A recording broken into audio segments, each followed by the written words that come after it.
This video was brought to you by Nebula. Jakarta, Indonesia's capital and home to 10 million people, is sinking. And we don't just mean relative to rising sea levels.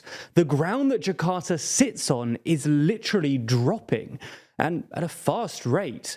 In the past 25 years, the worst hit parts of the capital have sunk nearly 5 meters.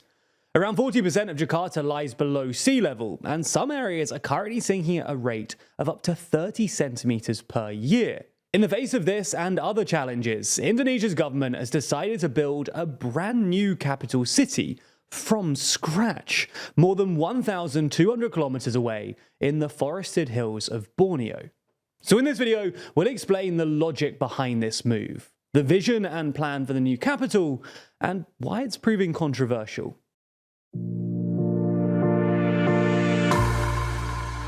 Before we start, if you haven't already, please consider subscribing and ringing the bell to stay in the loop and be notified when we release new videos.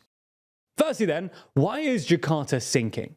Jakarta is a city effectively built on top of a swamp, meaning that the ground below the concrete isn't the strongest of foundations. In addition to this, a significant proportion of Jakartans, 1 in 3 according to Bloomberg, don't have access to clean piped water. So instead, they rely on thousands of unauthorized wells across the city that tap into aquifers below the ground.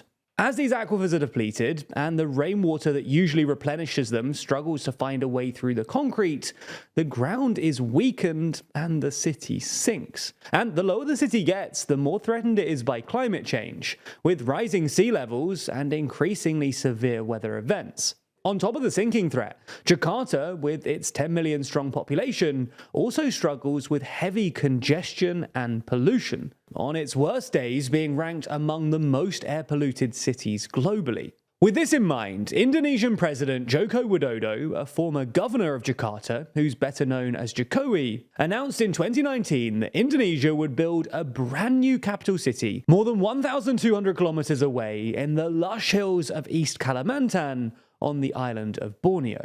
The location of eastern Borneo means that the new capital of Nusantara will be closer to Indonesia's geographical center than Jakarta is, and proponents of the new city argue that it will spur economic development in the region and drive the government to be less Jakarta-centric and less Java-centric, Java being the highly populated island on which Jakarta sits. And by building a new capital from scratch, the problems facing Jakarta should hopefully be avoided. The new city of Nusantara would be a green metropolis, sustainable, well-connected, and purpose-built. It would also be a global city, a symbol of national identity, a driver of economic growth, and a model of modern urban planning. It will be home to the presidential and vice presidential palaces, the legislature and judiciary, government departments and offices, residence for civil servants, a huge national mosque, plus places of worship for all faiths in the country, as well as many other buildings.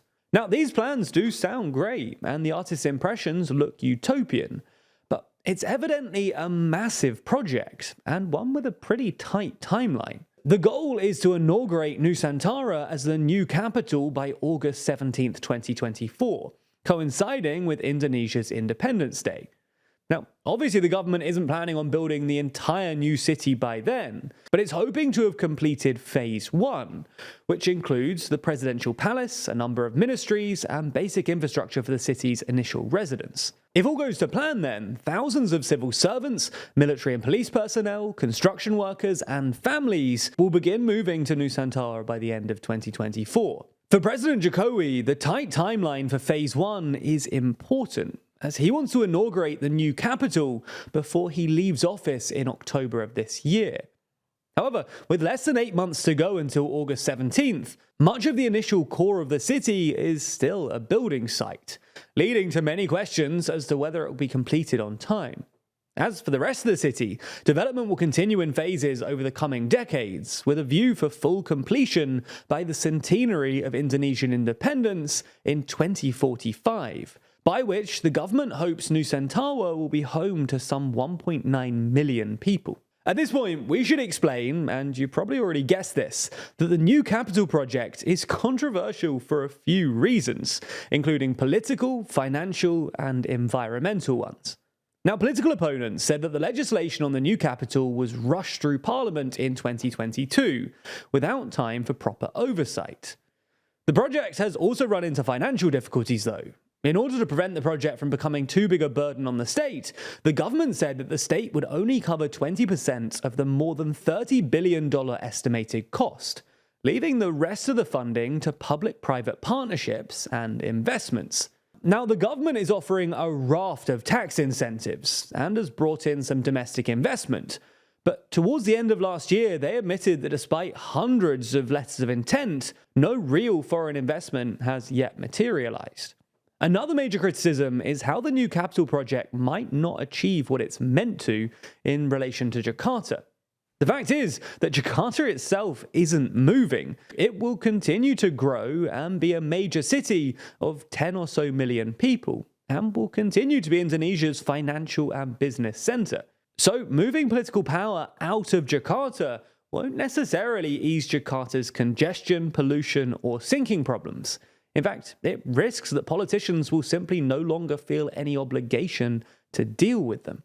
Now, moving the government away from Jakarta could be celebrated for attempting to redistribute political power, or alternatively, it could be seen as the government detaching and shielding itself from civil society.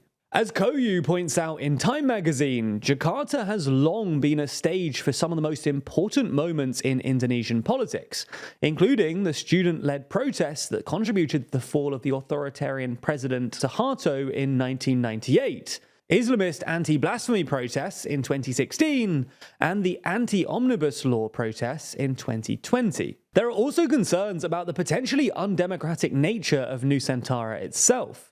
The new city will not be run by an elected mayor or governor, but instead will be governed by the Capital City Authority, chaired by individuals appointed by the president. And despite the goal of building a sustainable green city 100% powered by renewable energy, concerns have been raised about the environmental impact of building a brand new city and all of the infrastructure that we require to sustain it.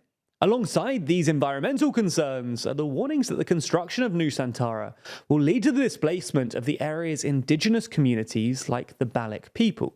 But Indonesia isn't alone in constructing a new capital. Egypt is currently building its so-called new administrative capital. South Korea is building Sejong City, and plenty of countries in the past have done the same, including Brazil, the US, Australia, Myanmar, and Nigeria.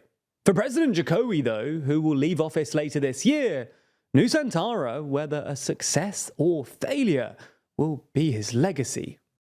You've no doubt been following along with the news from Israel and Gaza, but if you want a better understanding, to dive deeper into the history of the region, then you should check out Real Life Law's hour-long documentary about the tensions and fighting between Israel and Gaza going back decades. It's a superb way to brush up on the history of this region, giving colour and context to what's happening right now. That video, by the way, is part of Real Life Law's Modern Conflicts series, where they regularly run through major ongoing conflicts, from Lebanon's civil war to everything going on in Myanmar and the Turkish-Kurdish conflict. It's an incredible series, and it's exclusively available on our streaming service, Nebula. As you likely know, Nebula is the streaming service that we built with a bunch of our creator friends, and is home to tons of smart educational content. The best part is that by signing up, you not only get access to exclusive series like Modern Conflicts, China Actually from Polymatter, or The Logistics of X from Wendover Productions,